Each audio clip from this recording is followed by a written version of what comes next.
kalian bisa panggil Ibu Lola dari nanti sebelah. Perkenalkan teman-teman dan ibu sekalian, nama saya Muhammad Zikran Baguna, biasa dipanggil Zikran.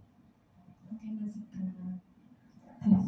Oke, Ibu dan teman-teman sekalian, perkenalkan nama saya Aulia Nanda, biasa dipanggil Aulia. Oke, Mbak Aulia. Halo teman-teman semua, perkenalkan nama saya Normayani Nanda, biasa dipanggil Nanda. Oke, Mbak Nanda. Oke teman-teman semua, perkenalkan nama saya Farlanta, biasa dipanggil Farlan. Oke, Mas Farlan. Oke, kita udah kenal nih.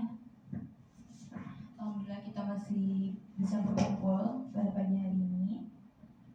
Kita akan melakukan konseling kelompok, gitu ya. Kita akan berdiskusi.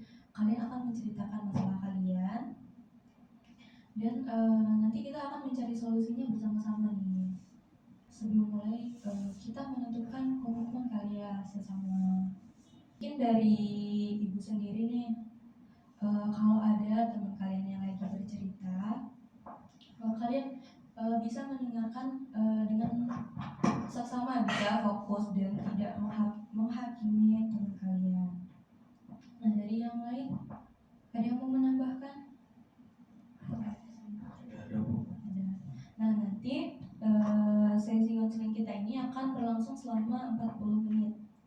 Nah, sudah mengerti? Mengerti Bu. Oke. Kita langsung ke intinya. Kalian menceritakan inti dari permasalahan kalian. Dari Mas. Mungkin kalau dari permasalahan saya Bu, yang mau saya diskusiin di sini, lebih ke masalah gimana anaknya itu. Oke, jadi permasalahan Zikran ini adanya tuntutan dari orang tua yang mau Mas Zikran ini selalu baik dalam hal apapun gitu ya. Iya Bu. Oke. Selanjutnya Mbak Nanda, Mbak Aulia. Oke, Bu, jadi inti permasalahan saya ini sebenarnya berawal dari miskomunikasi bersama teman-teman. Oke. Teman-teman dalam bentuk kelompok ya, satu versus everyone. Oke. Dan itu menimbulkan hilangnya rasa empati saya untuk melakukan hubungan sosial antar manusia. Seperti itu. Berarti kamu nih awalnya banyak teman, sering bersosialisasi, tapi Iya. karena ada satu permasalahan sama teman kamu ini, jadi kamu merasa sekarang tuh kayak kurang minat untuk bersosialisasi gitu. Iya, untuk bersosialisasi sebenarnya saya masih senang ya dengan orang asing, untuk berkenalan lagi seperti itu. Tapi untuk berteman dalam arti terikat hubungan antar manusia itu sekarang saya sudah menghindari itu, Bu, agar tidak terjadi lagi hal-hal merugikan diri saya yang terjadi kemarin. Mungkin untuk tidak terlalu dekat gitu ya. Iya, tidak terlalu dekat. Kenal, tahu gitu. Jadi paling ya cuma sekedar tahu saja, tapi untuk menjalin hubungan yang lebih dekat lagi sepertinya tidak. Oke, jadi permasalahan Mbak Nanda ini adanya miskomunikasi antar teman. Iya. Oke. Selanjutnya Mbak Nanda. Kalau saya Bu, sejak mulai perkuliahan itu kan kita banyak bertemu dengan orang banyak. Nah di situ saya memiliki masalah terkait ini Bu. Saya tuh jadi malu kalau mau berinteraksi sama teman-teman, mau ngelakuin hal-hal baru juga kayak segan gitu sama teman-teman. Oke, jadi permasalahan Mbak Nanda ini lalu untuk berteman, untuk memulai berbicara dengan teman orang asing istilahnya kayak gitu, dengan teman juga. Oke. Selanjutnya Mas Farlan. Kalau untuk permasalahan saya sendiri itu masalah tentang nilai IPK saya setiap semester itu semakin menurun. Mungkin karena saya kurang bersosialisasi, kayak takut datang ke kampus, makanya sering alpa atau jadi takut masuk, jadi nilai mata kuliah saya semakin. Oke, jadi masalah kamu ini terkait nilai akademik kamu yang semakin turun ya, karena juga sering bolos gitu ya, takut buat masuk ke kelas gitu ya. Oke. Boleh tahu nih permasalahan kalian itu terjadi apakah sudah lama? Kalau dari saya sendiri tuh udah lumayan lama, dari sekitar semester 3 gitu. Oke. Sekarang udah semester berapa? Nah, Oke. Udah 3 semester ya. IPK-nya turun terus menerus. ya. Oke. Yang lain? Kalau dari saya Bu, mungkin tuntutan yang udah diberikan sama orang tua saya itu dari kecil Bu, dari Oh, udah dari kecil. semenjak SD sampai sekarang Bu. Oke, dari kamu SD mungkin. Ya dari SD sampai kamu sekarang. udah kuliah Kuliah semester 2 Bu. oke, lumayan lama ya. Nah, ada nggak sih harapan-harapan kalian terkait masalah kalian sendiri nih? Apa sih yang kalian harapin gitu?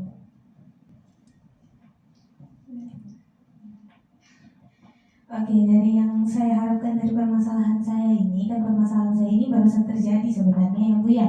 Tahun 2023 kemarin termasuk tahun, ya bisa dibilang tahun terberat saya gitu kan, karena harus menghadapi masalah yang benar-benar baru nih bersama teman-teman rame-rame gitu ya kan.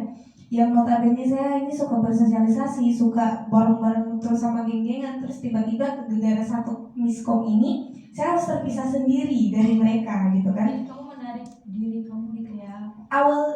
Sekarang saya menarik diri, tapi pada awalnya saya disisihkan. Oh oke, kamu dijauhin Iya. oleh teman-teman kamu ini. Iya, jadi kayak mungkin itu tuh hal yang baru untuk saya gitu. Sejak kecil saya memang sudah terbiasa untuk berteman dengan banyak gitu kan. Pas di perkuliahan yang saya ini adalah anak rantau ya, terus disisihkan seperti itu tuh kerasa banget gitu kan. Apalagi gak ada orang tua di samping, gak ada keluarga di samping, itu kerasa banget. Terus akhir-akhir ini seiring berjalannya waktu, permasalahan ini mungkin sudah surut ya. Tapi saya yang menjauhkan diri dari orang-orang yang kemarin, tidak ingin lagi berinteraksi lebih, tidak ingin lagi memiliki hubungan keterkaitan lebih seperti itu. Bisa dibilangnya itu saya sekarang menghindarilah mereka gitu kan. Tapi harapan saya, rasa empati saya itu bisa kembali, karena ini mempengaruhi rasa empati saya Bu kepada sesama makhluk hidup ya. Saya jadi tidak memiliki rasa kasihan, atau mungkin bahkan saya berpikir bahwa semua orang yang datang itu ke kita ada maksud dan tujuannya. Saya berpikir bahwa kasih sayang dan cinta itu kayaknya nggak ada deh. Nggak ada ya? Iya, semua orang pasti datang karena ada butuhnya. Itu. Harapan saya itu rasa empati dan rasa percaya saya terhadap kasih sayang dan cinta itu kembali lagi. Jujur saja sekarang itu saya hanya merasakan yang benar-benar sayang sama saya itu cuman orang tua saya. Gitu. Selain daripada itu yang datang kepada saya itu cuma ada perlunya doang. Oke. Seperti itu. Pas kamu mengalami masalah itu berarti yang memang ada di sisi kamu ya orang tua kamu gitu Iya. ya? Oke. Tetap walaupun orang tua juga ada konflik kecil-kecilan, dan juga ada beberapa teman, bahkan teman saya itu bisa dihitung pakai jari sekarang ya Bu ya, nggak sampai 10 juga, gitu kan? Itu ya mereka tetap ada di samping saya gitu. Dengan kejadian kemarin saya at least bisa menyaring siapa nih orang-orang yang benar-benar ada yang mau di dekat saya terus menerus seperti itu. Saat saya susah, saat saya dijauhi oleh semua orang, tapi orang-orang ini yang ada di samping saya seperti itu. Oke. Yang lain? Mbak. Kalau saya kan tadi kasusnya saya tuh malu mau ngomong sama orang lain, susah berinteraksi gitu kan Bu. Jadi harapan saya kan pastinya gimana caranya saya dengan mudah bersosialisasi sama orang lain. Jadi saya tuh sebisa mungkin kayak di masa perkuliahan ikut organisasi, gabung sama organisasi supaya saya bisa melawan ketakutan saya. Tapi nggak terlalu gimana ya, nggak sesuai sama ekspektasi saya juga sih Bu. Kadang masih juga masih takut kayak gitu. Nah, teman-teman yang lain ini ada nggak memiliki permasalahan yang sama gitu seperti Mbak Aulia atau Mbak Nanda ini?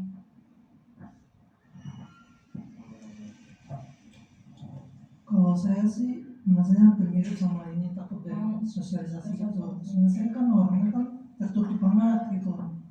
Jadi kayak mau dekat sama orang, ngajak kenalan itu kayak susah gitu, kayak akhirnya saya memilih untuk menutup diri. Menutup diri akhirnya. Oke. Eh, terkait harapan-harapan kalian ini kan, ada nggak sih yang udah kalian lakuin nih, seperti Mbak Aulia kan pengennya meningkatkan rasa percayanya lagi, rasa empatinya lagi. Nah, ada nggak sih hal yang udah Mbak Aulia lakuin nih buat meningkatkannya lagi?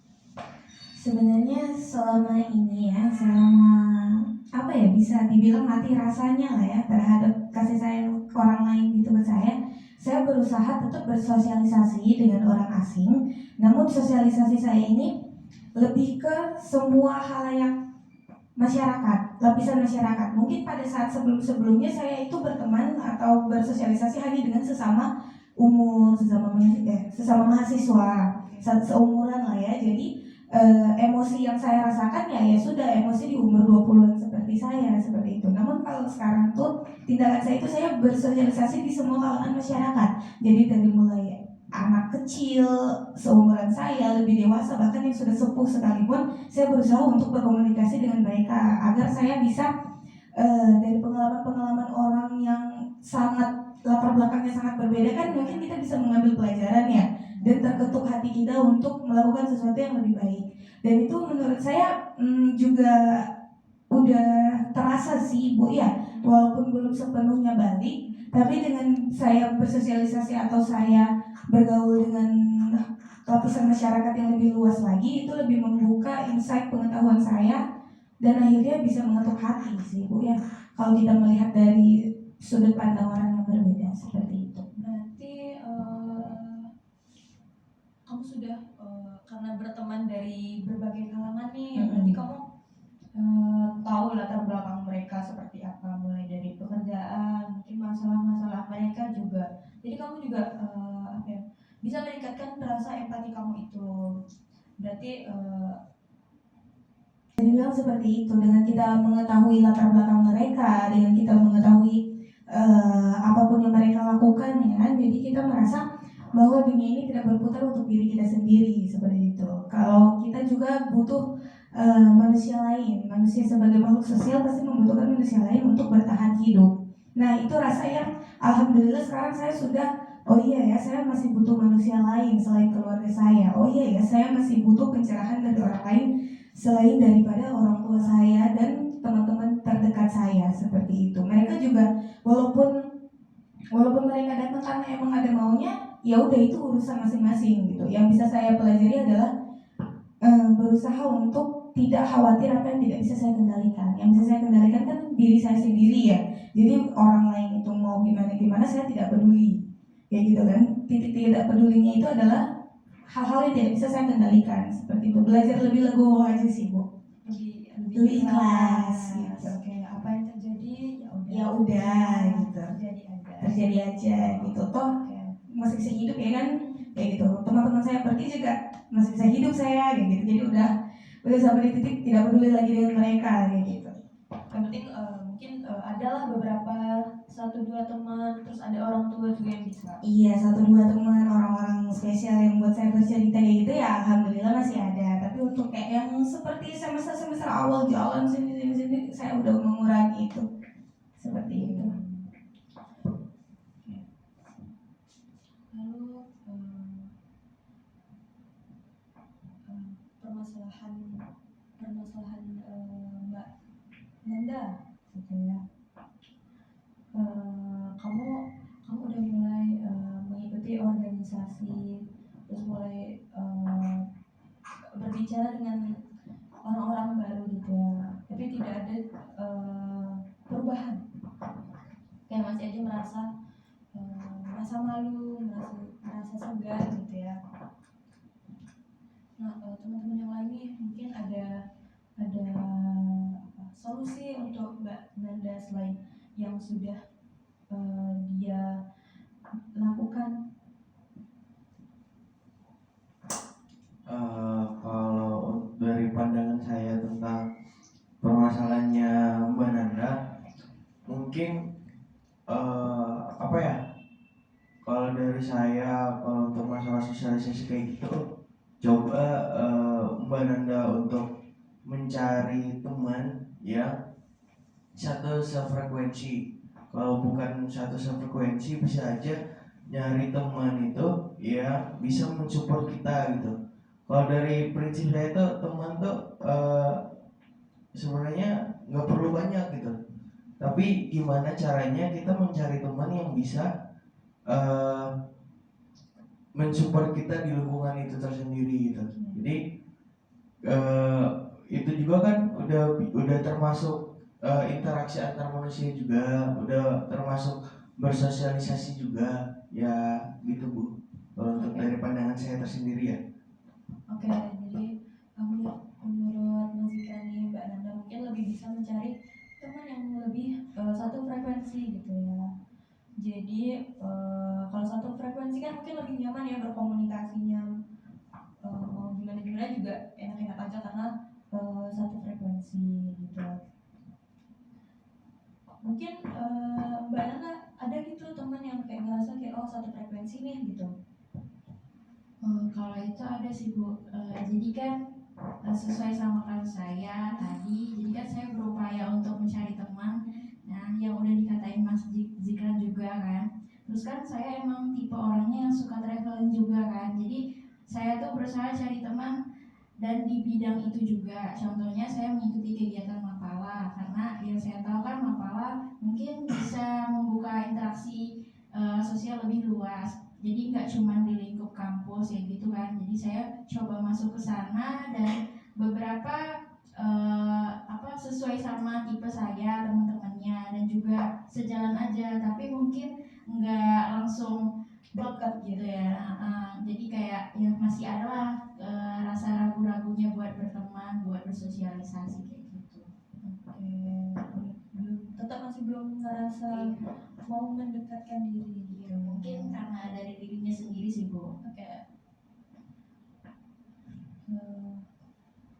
Tapi kamu ada nggak planning lebih lanjutan lagi nih untuk pokoknya saya harus bisa nih berani untuk berbicara dengan teman dengan orang asing seperti itu. Ada sih Bu. Mungkin setelah setelah melakukan perkuliahan saya nggak cuma bergabung di salah satu organisasi aja, mungkin bisa ke teman-teman kelas sendiri kayak gitu, lebih dekat lagi. Saya harap planning yang sudah kamu siapkan ini akan kamu jalani dengan baik gitu ya, bisa meningkatkan rasa percaya diri kamu lagi nih untuk berkomunikasi dengan teman yang lain. Selanjutnya permasalahannya Mas Farman. Nilai akademiknya turun. Oke. Jadi selama 3 semester ini nilai IPK kamu nih turun gitu ya.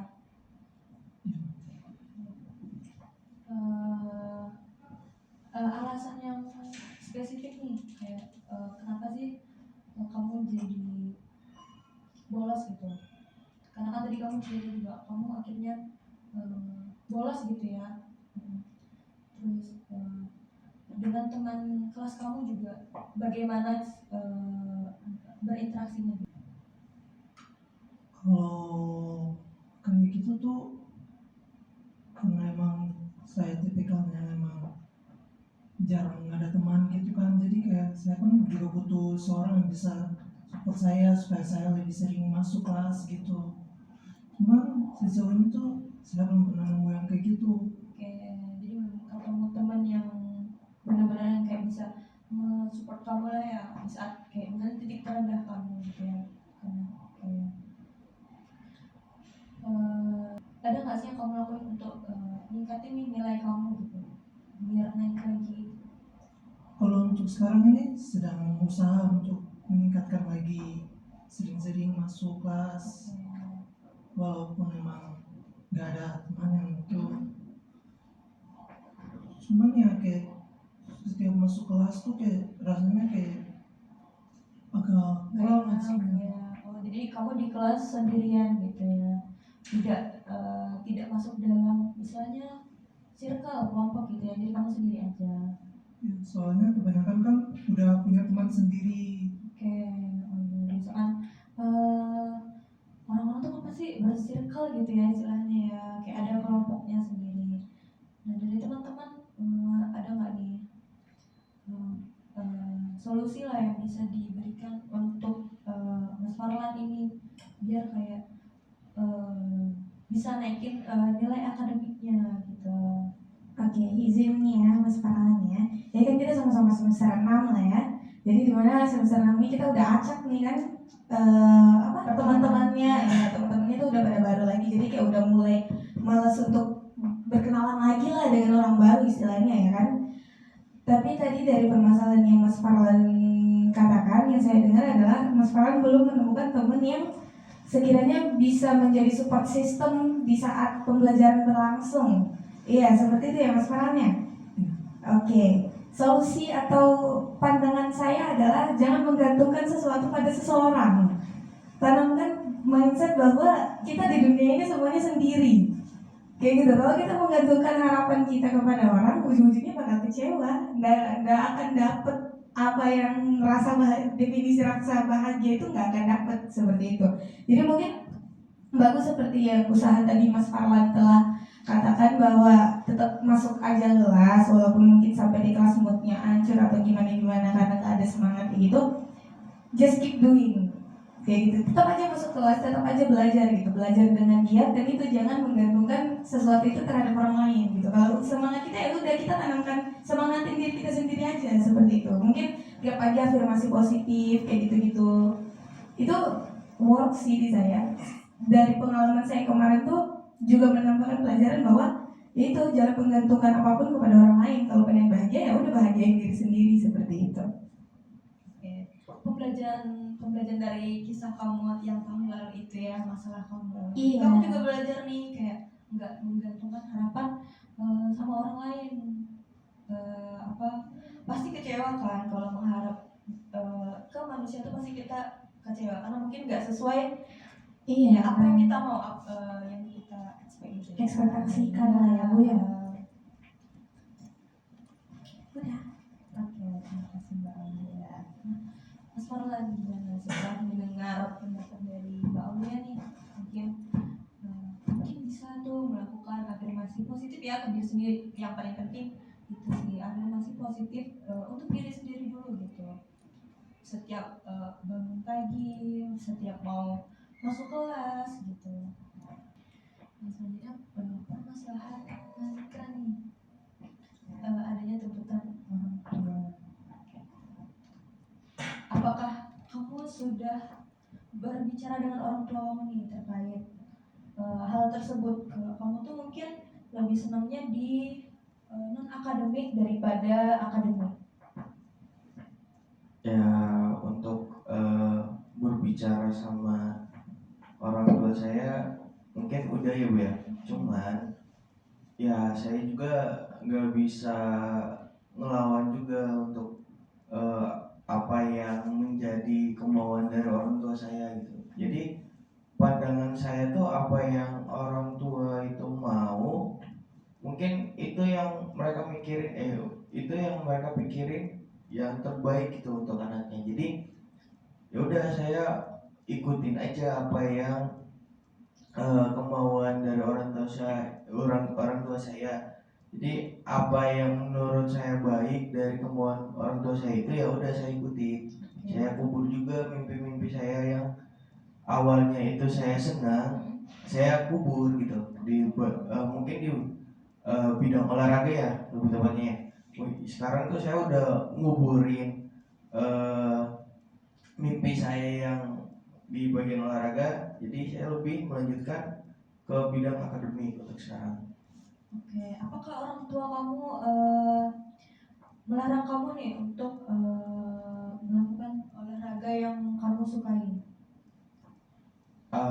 Kalau untuk melarang kayaknya lebih tepatnya mengurangi ya Bu ya. Jadi waktu dulu itu, waktu saya masih di jenjang sekolah itu, waktu saya untuk olahraga itu udah kurang, dikarenakan saya mengikuti bimbingan belajar yang sangat banyak gitu Bu. Jadi kalau untuk waktu saya di olahraga udah nggak ada gitu, udah nggak cukup lagi. Berarti kamu emang udah tidak melakukan hobi kamu tersebut ya, olahraga itu.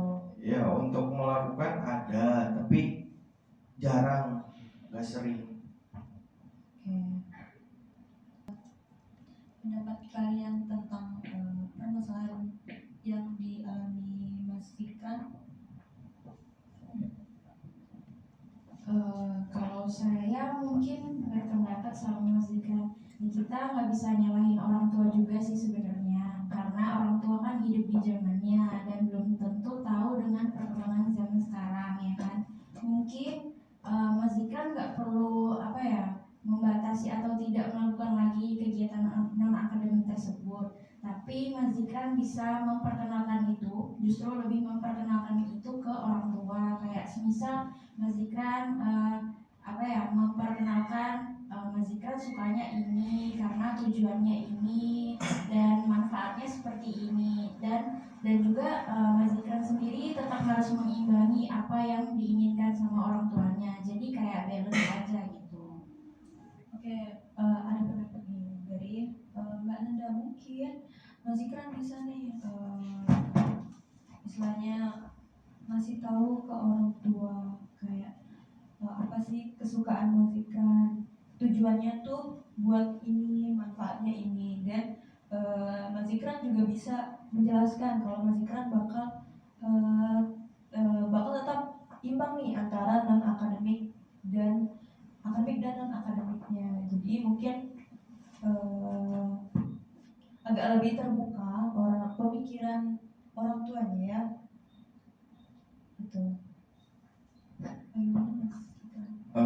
Mungkin kalau soal itu ya eh, eh, iya sih, saya sependapat juga sama Mbak Nanda. Cuman di sini tuh konteksnya itu saya selalu dibanding-bandingin gitu Bu. Selalu dibanding-bandingin di bidang akademik. Jadi apapun yang udah saya raih di non akademik, sebaik dan sebagus apapun itu nggak pernah diapresiasi gitu Bu. Jadi saya selalu dinilai di bidang akademik yang emang kelihatannya tuh saya biasa aja gitu di bidang akademik. Jadi saya selalu direndahin dikarenakan saya nggak setara ataupun nggak lebih bagus dari saudara-saudara saya. Oke, apakah kamu pernah nih meminta bantuan saudara kamu? Gimana sih cara mereka untuk mendapatkan nilai-nilai akademik yang bagus gitu? Kalau untuk meminta saran ataupun yang lain Bu untuk masalah akademik mungkin udah ya Bu ya. Terus saya juga banyak mengikuti bimbingan belajar. Jadi setelah saya selesai sekolah, saya lanjut lagi Bu untuk bimbingan belajar. Jadi banyak waktu dan tenaga yang udah saya keluarin gitu Bu untuk di bidang akademik gitu, untuk tingkatin prestasi-prestasi di bidang akademik. Berarti kamu sudah berusaha untuk meningkatkan akademik kamu nih dari ikut bimbel segala macam. Tapi Iya, Bu. memang dari orang tuanya kamu memang yang tidak puas gitu dengan hasil yang sudah kamu capai ini. Iya Bu. Jadi penilaiannya itu ketika saya udah bisa melampaui kakak saya itu baru bisa dilihat gitu Bu. Ketika saya nggak bisa melampaui dari saudara-saudara saya, ya itu dianggapnya ya kurang gitu Bu. Berarti apa yang udah kamu lakuin itu memang mungkin kurang berjalan dengan baik gitu ya, masih terhambat gitu, karena emang adanya ketidakpuasan dari orang tua kamu sendiri. Kalau kamu sudah berusaha lebih baik gitu, tapi memang tidak bisa melebihi kamu itu. Nah kalau boleh tahu kalau kamu itu kuliah Kalau untuk kakak saya itu ada dua, Bu. Satu, kakak saya yang pertama itu di jurusan kehutanan, itu sekarang jadi dosen. Terus kedua itu kakak saya itu di bidang informatika juga, seorang programmer juga sekarang. Oke, oh kamu informatika. Iya, Bu. Apakah kamu masuk ke informatika ini juga? Apakah dari orang tua atau emang dari kamu sendiri?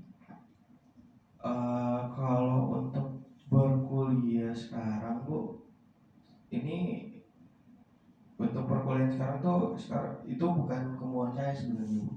Saya maunya tuh mulai suatu pekerjaan gitu. Nah, cuman karena ini tuntutan dari orang tua wajib untuk kuliah, jadi mau nggak mau ya saya harus berkuliah, Bu. Untuk itu setidaknya menjadi salah satu apa ya? Saya bisa ngelakuin lah ya. Ya, yang bisa saya lakuin untuk memenuhi ekspektasi orang tua saya. Oke. Nah, apakah perkuliahan kamu sekarang berjalan dengan lancar? Apa ada hambatan gitu? Kalau untuk hambatannya itu mungkin dinilai aja, Bu, ya. Gimana cara saya untuk ningkatin IPK saya di dunia perkuliahan ini, ya itu aja sih, Bu, untuk hambatannya. Ada nggak rencana ke depannya biar kamu memenuhi lah ekspektasi orang tua kamu? Mungkin kalau untuk memenuhi ekspektasi orang tua saya, Ben, ya sebenarnya untuk sekarang saya udah pesimis, Bu, karena dari SD sampai sekarang saya nggak pernah diapresiasi untuk masalah apa yang udah saya raih gitu semaksimal mungkin. Jadi untuk sekarang saya jalanin aja apa yang udah saya mulai, ya udah gitu. Jadi mau diapresiasi atau enggaknya juga saya tetap kuatin hati saya untuk tetap ya udah jalan gitu. Yang penting saya nyelesain apa yang udah saya mulai dari awal. Oke, ini kan informatika ya. Ya, Ada nggak hal spesifik yang kamu dalami nih untuk kalau untuk hal spesifiknya mungkin saya lebih ke apa ya, ke programming, dimana programming itu lebih ke arahnya itu ke website. Jadi saya untuk sekarang lagi mendalami website itu, untuk pembuatan website untuk jenjang kedepannya setelah saya lulus. Mungkin saya salah satu harapan saya bisa bekerja sebagai seorang pembuatan website gitu di salah satu perusahaan. Oke, jadi planning kamu memang ya udah lanjutin apa yang udah kamu mulai nih, walaupun mungkin awalnya mungkin karena cuma memenuhi ekspektasi orang tua kamu saja. Iya, Bu. Oke, nah Ibu berharap apa yang sudah kamu planningkan ini bisa berjalan dengan lancar, kamu bisa lulus tepat waktu dengan nilai IPK tinggi gitu ya. Semoga lah ya. Iya, Bu. Terima kasih, Bu. Baik, nah karena waktunya udah 40 menit nih, mungkin kita bisa menyimpulkan dulu nih dari kegiatan kita pagi hari ini, dari awal sampai akhir. Apa sih yang udah kalian dapat dari sesi konseling kita yang udah berjalan beberapa kali ini? Boleh, silakan. Mbak Nanda, Mbak Aulia boleh. Yes. Oke, jadi pelajaran yang bisa saya ambil dari beberapa sesi kita ke depan dan juga berbagai permasalahan kita yang itu adalah permasalahan umum ya di umur seperti kita itu 20-an lah ya. Jadi yang bisa saya ambil kesimpulan adalah tetap lanjutkan apa yang telah kita mulai dan juga tidak bergantung apapun itu terhadap orang lain. Kalau kita ingin bahagia, bahagiakan diri kita sendiri. Kalaupun kita sedih, itu karena kita mengizinkan kesedihan itu datang. Seperti itu, jangan merasa tersakiti, jangan merasa ini orang lain ini jahat kayak gitu. Kalaupun karena kita sedih karena perlakuan orang lain, itu karena kita mengizinkan rasa sakit itu datang. Seperti itu. Jadi egois dan cuek itu tidak selamanya salah, tidak selamanya berkonotasi negatif. Egois dan berpikir untuk diri sendiri itu adanya juga lebih baik untuk kita seperti itu. Iya, untuk diri sendiri karena ujung-ujungnya kita sendiri lagi seperti itu. Oke, baik. Terima kasih Mbak Olia telah menyampaikan.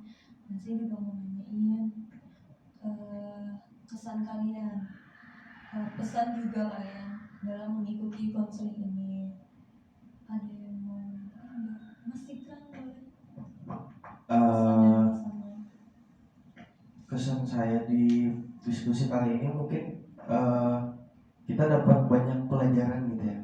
Kita dapat ambil pelajaran tentang permasalahannya Mbak Ulia, Mbak Nanda, Mas Farlan, dan terus mungkin pesan saya di sini tuh jangan jadikan orang lain itu sebagai acuan untuk kita semangat gitu. Jadi jadikan tuh mungkin harusnya itu kita jadikan orang tua kita itu sebagai suatu semangat apa yang lagi kita lakuin sekarang gitu. Terus untuk masalah perkuliahan juga itu sebagai apa yang udah kita mulai sekarang itu sebagai tanggung jawab kita gitu. Dan jangan pernah berhenti ketika kita udah di tengah jalan dan apa yang udah kita mulai jangan pernah berhenti untuk kembali lagi dan mulai dari awal lagi gitu. Tetap terus berjalan ya, Ya. walaupun ada hambatan kesulitan yang dihadapi. Baik, gimana perasaan kalian setelah melakukan sesi konseling?